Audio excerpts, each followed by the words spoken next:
Desde ahora, el circuito Alianza Online Internacional inicia su conexión especial a través de su red de estaciones afiliadas alrededor del planeta. Adelante, Colombia. Adelante, Colombia. Desde Armenia, capital del departamento del Quindío en Colombia, escuchas Letras y Café Radio Online y sintonízate con la literatura.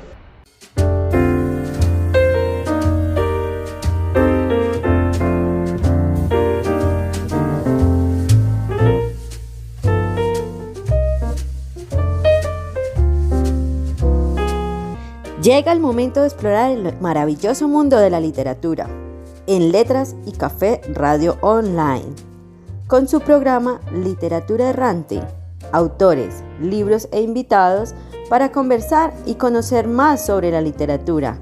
Bienvenidos. Buenas tardes, mis queridos oyentes.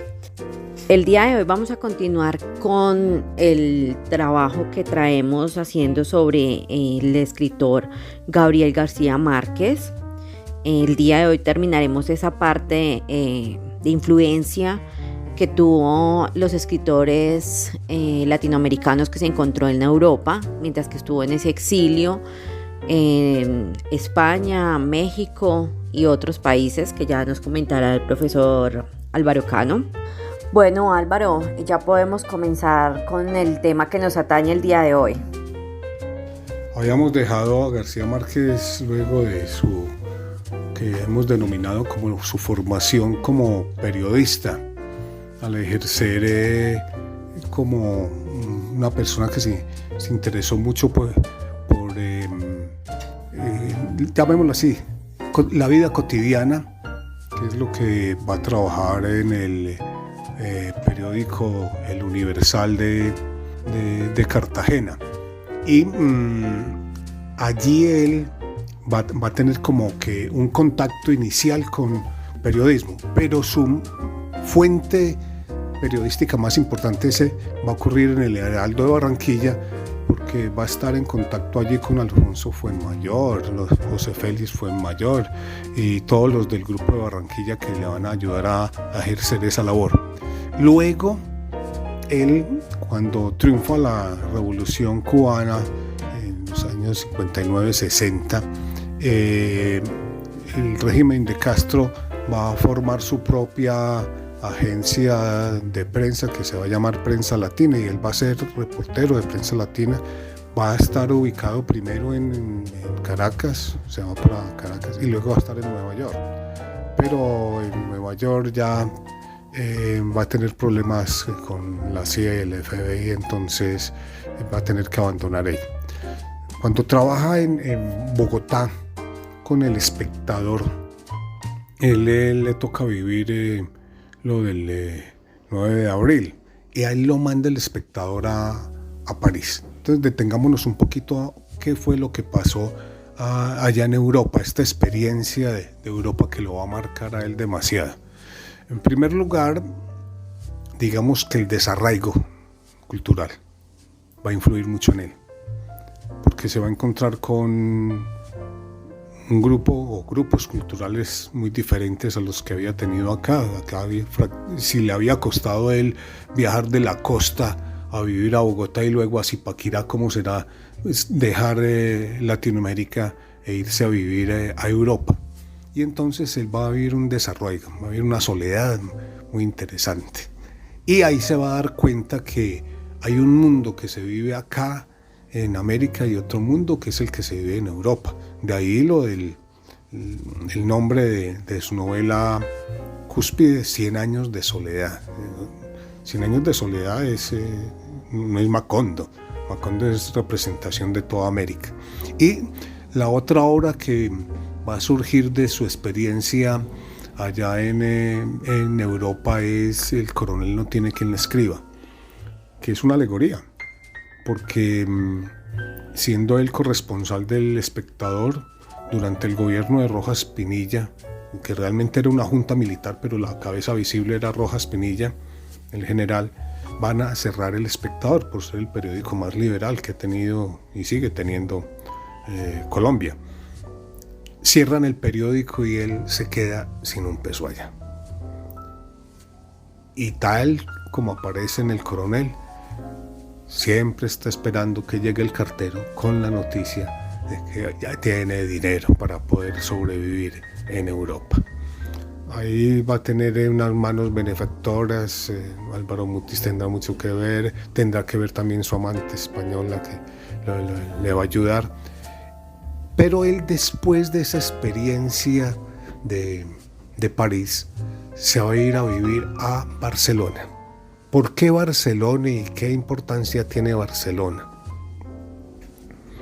Si bien París es una ciudad que desde el punto de vista cultural, allá puede encontrar uno exposiciones de pinturas, la plástica es muy importante allá, hay obras continuas de teatro, hay múltiples congresos en diferentes ciudades de Francia y sobre todo en París. Pero resulta que Barcelona le va a facilitar a él en dos cosas. Uno, el encuentro con Carmen Balcells, la famosa editora que va a ver en García Márquez, llamémoslo así, la semilla de un gran escritor.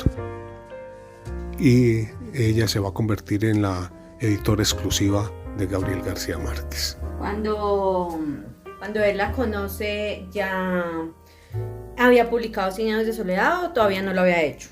No había publicado todavía 100 años de soledad, pero él ya sí había publicado La mala hora y había publicado La hojarasca, y acaba de publicar El coronel no tiene quien le escriba. Bueno, y había publicado también Relato de un náufrago, que se hizo por entregas en el periódico El Espectador, si mal no recuerdo, y los cuentos, lógicamente, que le habían publicado en el magazine del periódico El Espectador. Bueno, pero Barcelona era como el lugar donde se encontraban también muchos escritores, en especial escritores latinoamericanos, que iban allí a encontrarse con escritores de España. Recordemos, por ejemplo, que en su época, entre los años 20 y 30, Borges también va a ripostar, va a llegar a España, y allá va a entrar en contacto con el movimiento ultraísta, que los primeros poemas de Borges son de carácter ultraísta netamente. Pero García Márquez va a entrar en contacto, sobre todo, más que con poetas, va a entrar en contacto con escritores latinoamericanos. Es decir, él va a descubrir a los escritores latinoamericanos, no acá en América, sino allá en España. Y entre ellos van a estar nada más que dos luminarias. Uno, Julio Cortázar, que vivía en París, muy habitual su visita a los cafés del barrio latino, y a Mario Vargas Llosa. Una pregunta, Álvaro. ¿Nos puedes dar un poco de referencia sobre qué trata el ultraísmo? Bueno, el movimiento ultraísta, al igual que todos los movimientos de inicios del siglo XX, pretendieron reformar la poesía. Y en particular, estos movimientos que fueron efímeros, que duraron poco tiempo, pero que trajeron grandes innovaciones,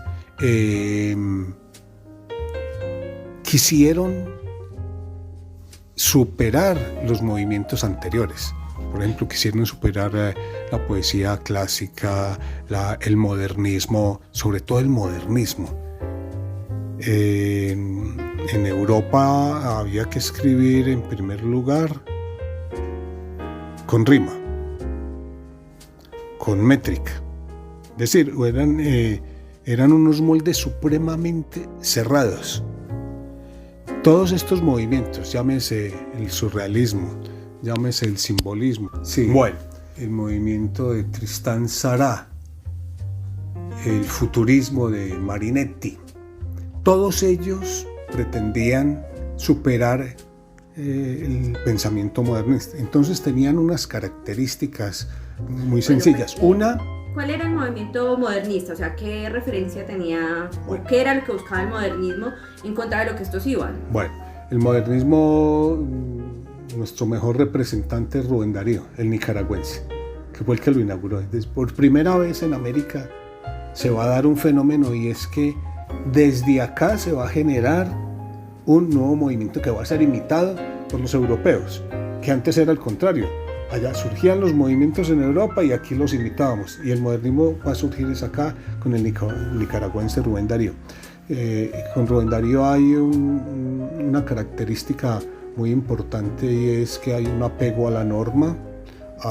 Utilizan mucho la palabra azul, entre otras cosas. Él tiene un poema que se llama Azul. Defiende algunos valores de carácter nacionalista, por ejemplo hay un poema que se llama Marcha Triunfal de Rubén Darío, que es como si uno estuviera marchando. Es si uno se pone a contar los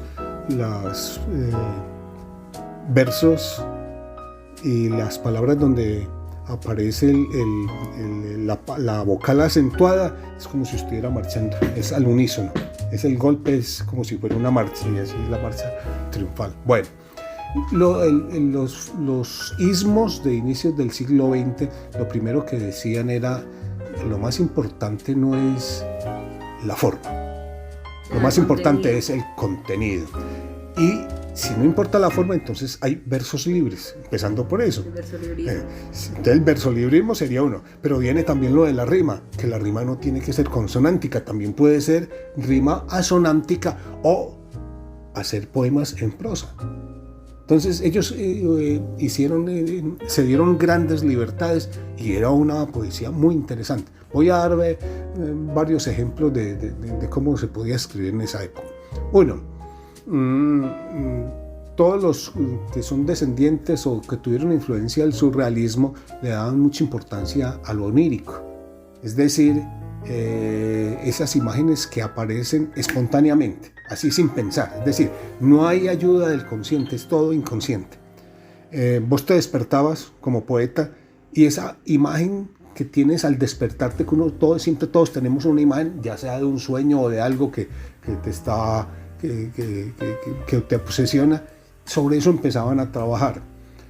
Hubo también escritores, y una muestra aquí en Colombia es Porfirio Arbajakov, que recurría a la marihuana para escribir sus poemas, y en esas alucinaciones pues el resultado era un poema o varios poemas. Bueno, otro referente puede ser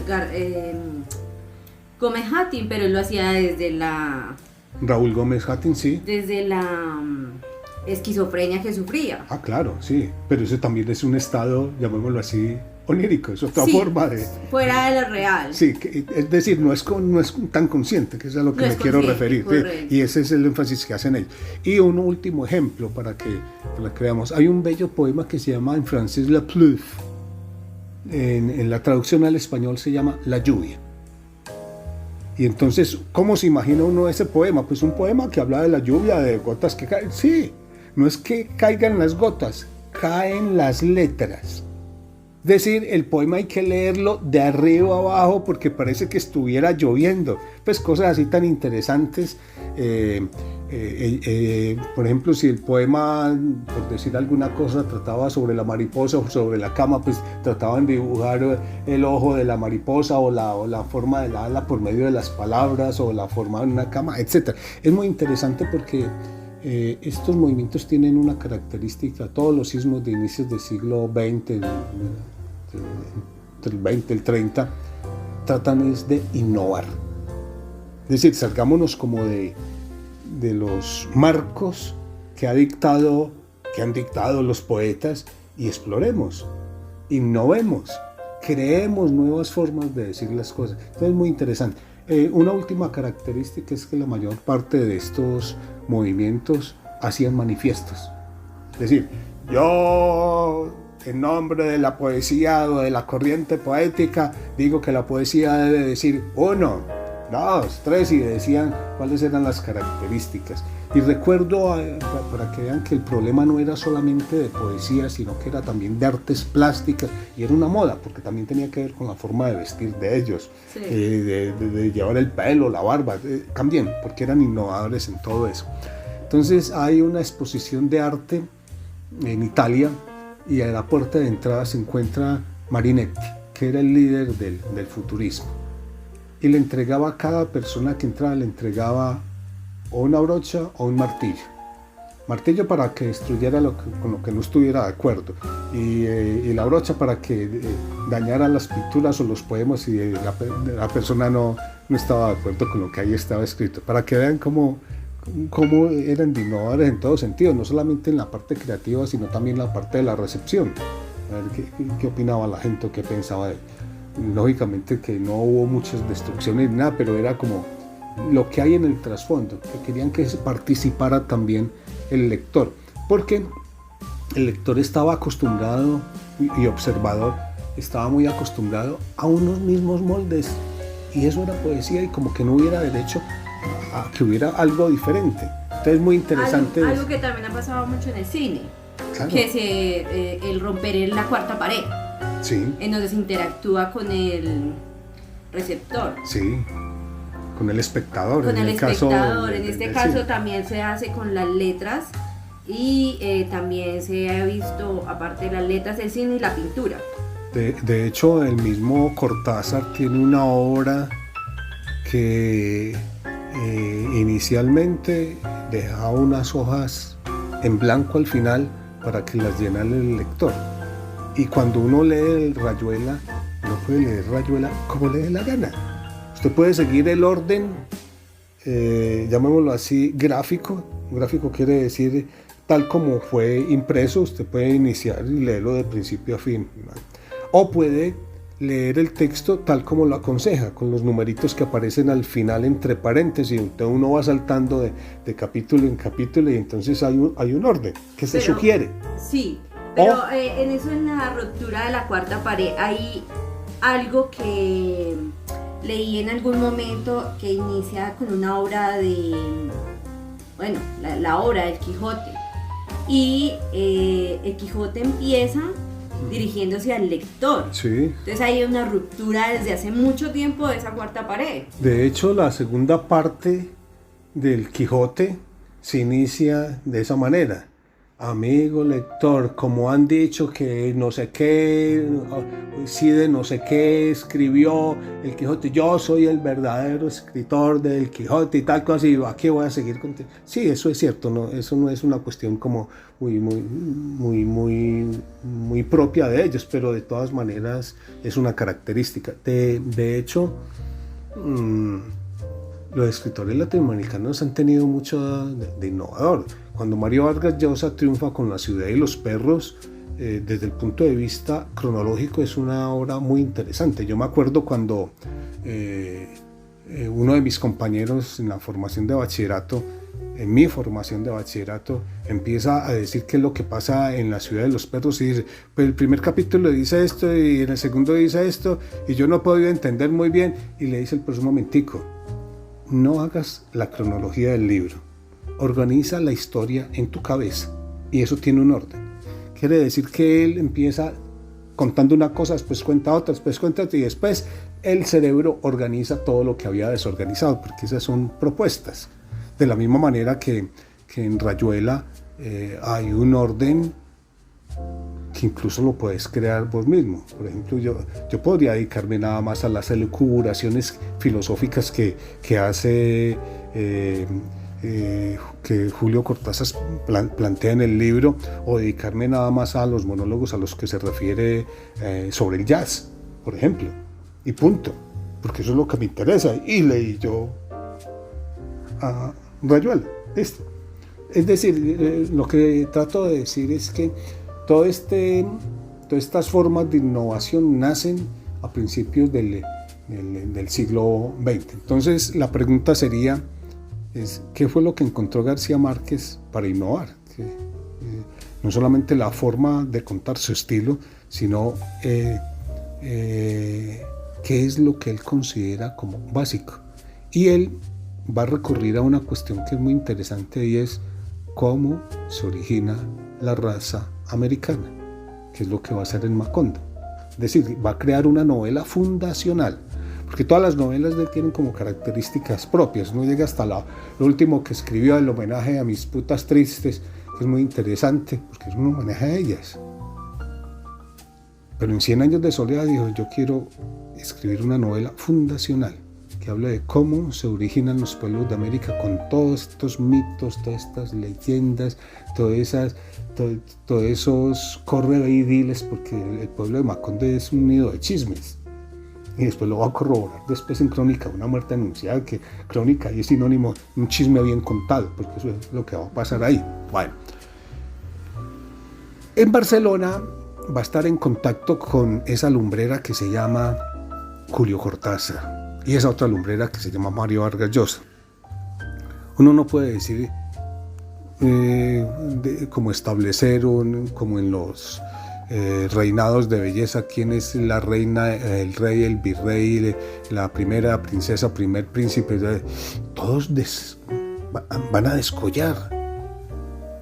Y eso que no me he referido a los otros, por ejemplo a Juan Rulfo y a Carlos Fuentes, que hacen parte, pues los del boom realmente eran Mario Vargas Llosa, Julio Cortázar, Gabriel García Márquez y Carlos Fuentes.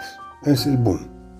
Y todos tienen como en común también esa parte fundacional, como valorarlo de acá, que también lo encuentro yo en Rulfo y que también lo encuentro en Borges. Por ejemplo, Borges cuando habla de los compadritos, de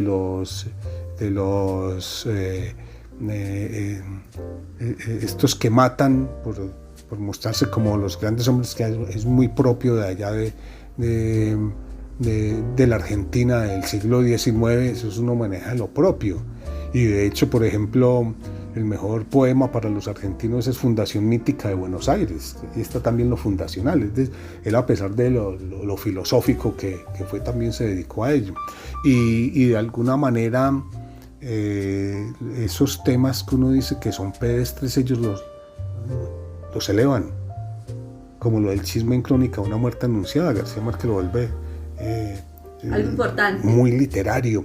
O por ejemplo una noticia de un secuestro que realmente todo el mundo supo cómo fue lo del secuestro de estos periodistas y cómo en un intento de tratar de rescate los matan. Ahí posiblemente fue fuego amigo, como sería el eufemismo, o fueron los secuestradores que mataron a Diana Turbay y a esta gente. Y él lo convierte, una cuestión periodista, la convierte en una obra literaria. Lo mismo que pasa en Relato de un náufrago. En Relato de un náufrago siempre una noticia sin más ni más. Se hundió un barco, sobrevive una persona. ¿Qué es lo que cuenta esa persona? Y él cómo cuenta eso de cierta manera que se convierte en una noticia, denunciar un estado de cosas que ocurre acá, que es manejado por los militares, que saben muy bien qué es lo que hacen o dejan de hacer a su amaño. Bueno, pero España también va a ser como la oportunidad de estar en contacto con otros escritores, por ejemplo Casa América, que tiene conferencias continuas. Para allá desfilaban todos los escritores del mundo, especialmente los latinoamericanos y los españoles. Entonces eso era como un nido de ideas que se van a revertir en que hay un diálogo entre todos ellos y va a haber una gran amistad. En ese momento se encontraba escribiendo ya 100 años de soledad. No, 100 años de soledad lo va a escribir en México. Y él lo dice exactamente. Él se va a vivir a México y en México... Pero el de España sale a México. Viene a Colombia y luego va a México. ¿Listo? Y en México, él dice que escribe 100 años de soledad en unos 6 meses. Yo creo que fue... Pues él mismo lo dice en Vivir para contarla. Pero resulta que 100 años de soledad, usted va a encontrar partes. Es un constructo de muchos años, es una madurez que va adquiriendo y vos vas a encontrar pedazos de historia que hay en 100 años de soledad que se encuentran sin resolver y los encontrás en La mala hora o en La hojarasca. Hay aspectos, hay muchas historias en la triste, increíble historia de la cántira Erendire y su ala desalmada. También por ahí uno va encontrando, ve, esto se parece a lo de 100 años de soledad, esto pues, parece ser que fuera la terminación de esta historia de 100 años de soledad. Entonces es una historia que fue madurando y que la maduró muy bien, porque hay que reconocer que 100 años de soledad es un libro muy interesante. Bueno, Álvaro, vamos a hacer un pequeño corto. Bueno, les comentamos que a partir del día de hoy vamos a empezar a trabajar con pequeñas cápsulas sobre la lengua española. Esta sección se va a llamar ¿Sabías qué? Entonces, comencemos.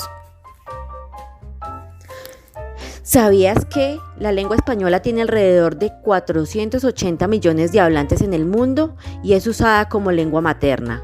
Es decir, desde niños, pero otros 100 millones lo emplean como segunda lengua. ¿Sabías que la segunda lengua más hablada en Estados Unidos es el español? Por la gran cantidad de inmigrantes de origen hispanoamericano. Incluso hay estados del sur con poblaciones que mayoritariamente hablan el español en su vida cotidiana, por encima del inglés. Caso algunos condados de la Florida.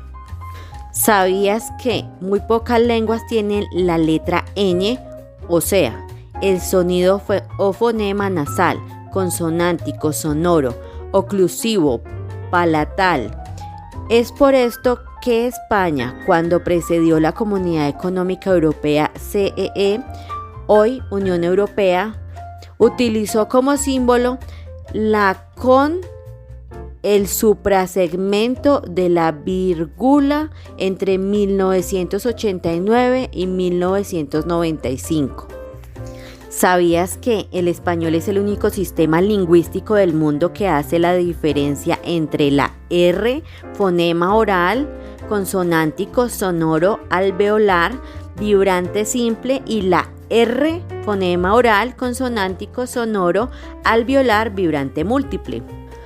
¿Sabías que el idioma español posee 5 vocales plenas que se pronuncian siempre de la misma manera? Pero en la escritura está la I y la Y con pronunciación igual, pero en ciertas circunstancias, diptongo y final de grupo fónico o palabra, y la U no se pronuncia cuando le sigue a la GU, a no ser que lleve diéresis. Por ejemplo, agüita, agüero, o cuando va después de QU, ante la E y la I. En ambos casos, ejemplo, que, queja, quién, quitar. Esto fue ¿Sabías qué? Álvaro, continúa con nuestro tema del día. Bueno, para finalizar lo de esta parte de formación en Europa, que fue muy importante, luego viene a México, y es otra etapa muy interesante, y es que él allí va a tener 3 grandes amigos. Uno colombiano, que es Álvaro Mutis. Con él llegó a compartir muchas cosas, vivían muy cerca y se visitaban demasiado y compartían sus ideas y qué estaba escribiendo el uno. Realmente la primera persona que leía los borradores de García Márquez era Álvaro Mutis, y viceversa. Cuando estaba escribiendo toda su saga, sobre todo la saga de Macrón y el Gaviero, el primero en conocerla era García Márquez. Pero había otro confidente allá. Yo recuerdo una escena en que estábamos celebrando nosotros los 40 años del Instituto Carro y Cuervo en Bogotá, y llegaron Carlos Fuentes y García Márquez. Parecen 2 hermanos, ambos bajitos, ambos con un buen humor, tomadores de pelo. Cuando se toca el himno nacional de Colombia, lo canta también Carlos Fuentes. Cuando canta el himno nacional de Carlos Fuentes de su país, lo canta también García Márquez, para señalar que estas fronteras son una cuestión ilusoria, son ideales, son más de los políticos y de ganas de molestar a los demás, pero no deberían haber fronteras. En literatura no hay fronteras. Lo que hay es una gran amistad y un gran compartir ideas. Y la otra persona que fue tal vez la que más acompañó a García Márquez, sobre todo la que más acompañó, a Álvaro Mutis cuando estaba en la cárcel, que se llamaba Elena Poniatowska, la escritora mexicana con raíces lógicamente europeas. Entonces grandes amigos siempre acompañaron a García Márquez y hasta la muerte de Mutis fue su mejor amigo. Con Carlos Fuentes también tuvo una gran amistad y también hasta la muerte compartieron mucho.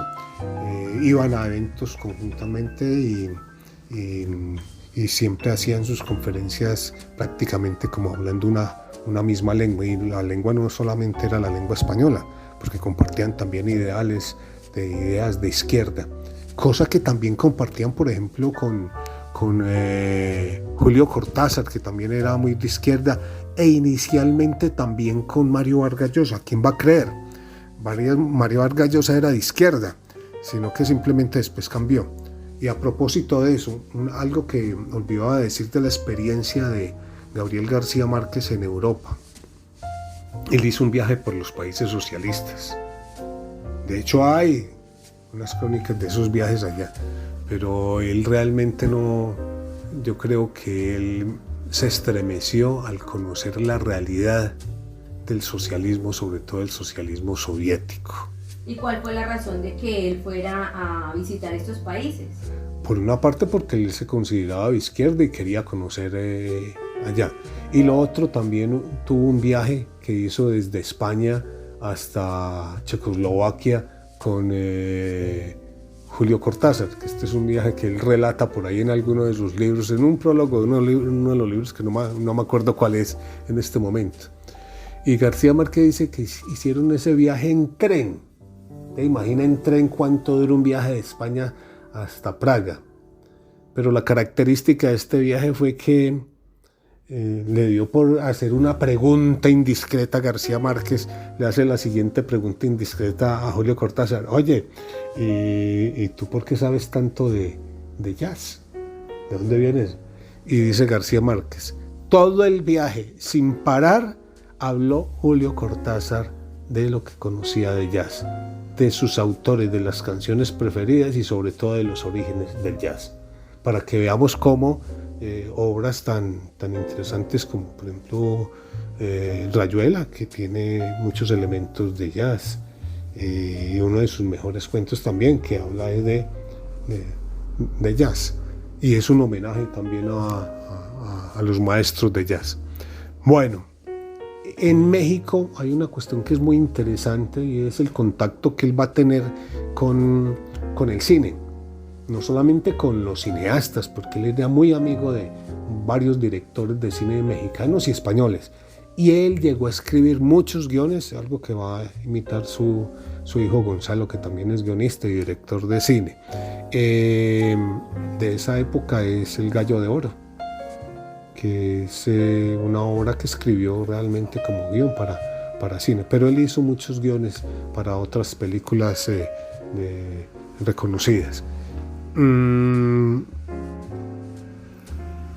México hay dos idas a México, una en la cual él, en la etapa que él va a escribir 100 años de soledad, pero la segunda etapa es un poquito más crítica porque es el resultado del exilio. En la época en que el M-19 tenía una cierta acogida en Colombia y que había muchos simpatizantes, y me estoy refiriendo a la época del 72-74, de la época de la producción de la revista Alternativa, ahí hay gente del M-19 y empiezan a llegar rumores a García Márquez de que las fuerzas militares en esa época, la brigada de institutos militares, que era la que secuestraba y torturaba a la gente de izquierda, lo tenía entre ojos. Entonces una persona muy amiga de él conoce la historia, se la entrega a García Márquez y él decide salir en exilio durante la época, si mal no estoy, del gobierno de Turbay Ayala. Sale exiliado para México y de ahí no va a regresar sino a momentos muy especiales, a la celebración de sus 80 años, a la casa, venía a visitar y atender a algunos amigos en su casa que tenía en Cartagena, y algunos eventos de reconocimiento, pero de resto él ya se dedicó a vivir exiliado en Cuba, y él hizo conocer que aquí había un gobierno de carácter democrático, pero con fuerte influencia de las fuerzas militares. Bueno, en nuestro próximo encuentro, que va a ser un diálogo sobre Crónica de una muerte anunciada, que es una de las obras más conocidas de Gabriel García Márquez, queremos detenernos a hacer comentarios sobre una obra que fue muy interesante. Veamos a ver qué comentarios que hacía García Márquez sobre él. Yo voy por la calle y paso por una venta de revistas, un almacén, y venden ahí Crónica de una muerte anunciada. Con eso le estaba dando a entender que se vendía tanto que era como vender salchichas o vender pan o vender cualquier otra cosa en la calle. Así se vendía 100 años, Crónica de una muerte anunciada. A diferencia de 100 años de soledad, que fue una edición muy corta, 8.000 la primera vez, pero que se hicieron muchas reimpresiones. Pero en el caso de Crónica fue que se editaron muchos, miles, tal vez millones, tanto en América Latina, y una fecha, porque eso fue con una fecha determinada. ¿Y por qué tan importante es ahora? Entonces, hagamos como dos comentarios. El primero, en la revista Cambio, versión Colombia, que era de García Márquez y de otros periodistas colombianos, él va a comentar que él trató de escribir esa obra lo más neutral posible, porque a él le tocó la historia real de lo que se cuenta ahí. Él la documentó. Él cambia el nombre de los personajes. Y él no quería afectar a las personas. Entonces esperó a que se murieran, excepto una persona. Y además porque le dio gusto a sus padres, porque los padres le decían, no vayas a decir nada de eso, no. Le hicieron que se cuidara mucho. ¿De quién? De García Márquez. Luisa Santiago y Gabriel, el hijo. Ellos no querían que contara, aunque él sabe muy bien que una cosa es la historia real y otra la historia de la ficción, pero muchas veces la gente puede confundir eso. Entonces él esperó a que murieran la mayor parte de los protagonistas de la historia real. Efectivamente, como en la antesala hubo como mucha propaganda. Viene una obra de García Márquez que se llama Crónica y que trata sobre esto. Bueno, ya como que la gente sabía algo sobre, entonces se creó un ambiente que el día que salió a la venta todo el mundo se fue a comprar la obra. Pero lo que pasa es que, como decía yo en un programa anterior o en un momento anterior, es un chisme muy bien contado, que realmente es un problema de un chisme. Que una mujer llegue al matrimonio y que no tenga la sábana exhibida como se ocurría imagínense, en esa época había que exhibir en el balcón una sábana con los rastros de sangre de que verdaderamente ella le habían roto el hilo. Imagínense. Eso es toda la cuestión. Lo otro es que la cuestión va a seguir más sangrienta, porque por eso es una obra muy cruenta, porque va a terminar con cómo destajan o cómo apuñalean 2 hermanos a un señor por haber dejado a su hija en ese estado. Bueno, Álvaro, muchas gracias por acompañarnos el día de hoy. Para el próximo programa te esperamos, igualmente como siempre. Y vamos a hacer un pequeño resumen sobre la historia que narra Crónica de una muerte anunciada, para que nuestros oyentes estén más contextualizados para nuestro próximo programa, puesto que trabajaremos en relación a esta obra. Crónica de una muerte anunciada relata la historia del asesinato de Santiago Nazar, un joven de 21 años con ascendencia árabe y católico, quien gobernaba la hacienda de su difunto padre y estaba comprometido con Flora Miguel. Todo empieza con el matrimonio de Bayardo San Román y Ángela Vicario. ¿Quién es Bayardo San Román? Es un hombre adinerado, profesional y talentoso que había llegado al pueblo en busca de una esposa. Muy rápidamente se ganó la simpatía de los lugareños. Entre ellos se contaba a la familia Vicario, que dada su precaria situación económica, no dudó en arreglar el matrimonio entre este y la joven Ángela Vicario. Pero Ángela estaba negada a la idea de casarse sin amor. La fiesta nupcial, celebrada un domingo, fue un auténtico derroche, tanto así que Santiago Nazar especulaba en tono juguetón sobre los costos económicos de aquella exageración. En la noche de bodas, Bayardo San Román descubrió que su doncella no era virgen. Sintiéndose deshonrado, le propinó una paliza y la devolvió a la casa de sus padres en plena madrugada. Cuando los gemelos Pedro y Pablo le preguntaron a su hermana Ángela quién había sido el responsable de deshonrarla, esta acusó a Santiago Nazar. Para salvaguardar la honra de su hermana, los gemelos Vicario decidieron asesinarlo.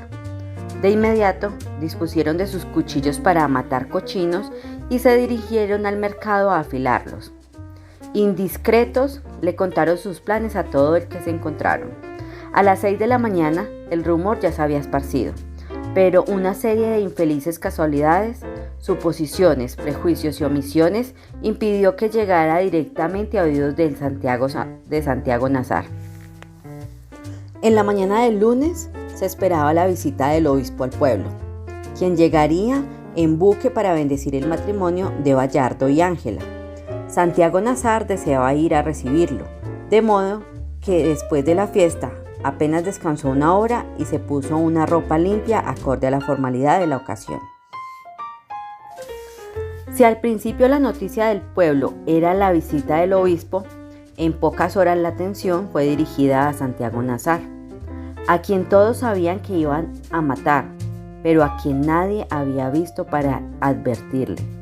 Cristo Bedoya, compañero de parranda de Santiago Nazar durante aquella noche, se enteró del rumor tan pronto se separó de él. Salió a buscarlo de inmediato, pero su búsqueda fue infructuosa. Inocente de lo que ocurría, Santiago Nazar pasó por casa de su novia Flora, que de forma inusual lo hizo entrar a casa, pese a las severas normas de su conservadora familia. Flora se había enterado de todo y estaba indignada por la supuesta infidelidad de Santiago, así que le devolvió sus cartas de amor y deseó que lo mataran. Santiago no entendía lo que ocurría.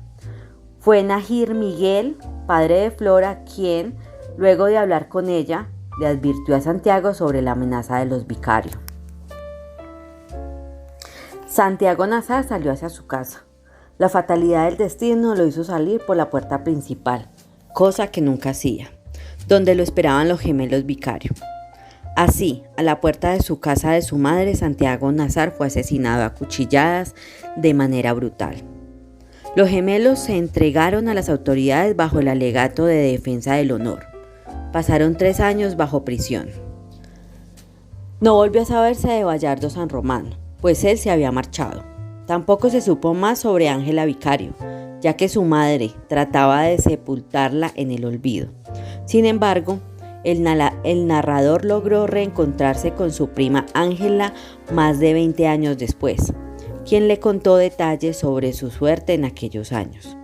Finalmente supo que, tras aquel abandono, Ángela acabó por enamorarse de Bayardo San Román.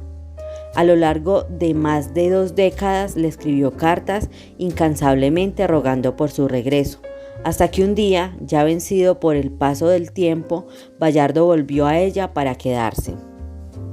Y así termina la historia de Crónica de una muerte anunciada. Álvaro, coméntanos un poco qué vamos a ver en nuestro próximo programa. En nuestro próximo encuentro, que va a ser un diálogo sobre Crónica de una muerte anunciada, que es una de las obras más conocidas de Gabriel García Márquez, queremos detenernos a hacer comentarios sobre una obra que fue muy interesante. Veamos a ver qué comentarios que hacía García Márquez sobre él. Yo voy por la calle y paso por una venta de revistas, un almacén, y venden ahí Crónica de una muerte anunciada. Con eso le estaba dando a entender que se vendía tanto que era como vender salchichas o vender pan o vender cualquier otra cosa en la calle. Así se vendía Crónica de una muerte anunciada. A diferencia de de 100 años de soledad, que fue una edición muy corta, 8.000 la primera vez, pero que se hicieron muchas reimpresiones. Pero en el caso de Crónica fue que se editaron muchos, miles, tal vez millones, tanto en América Latina y una fecha, porque eso fue con una fecha determinada. ¿Y por qué tan importante es ahora? Entonces, digamos, hagamos como dos comentarios. El primero, en la revista Cambio, versión Colombia, que era de García Márquez y de otros periodistas colombianos, él va a comentar que él trató de escribir esa obra lo más neutral posible porque a él le tocó la historia real de lo que se cuenta ahí. Él la documentó. Él cambia el nombre de los personajes. Y él no quería afectar a las personas. Entonces esperó a que se murieran, excepto una persona.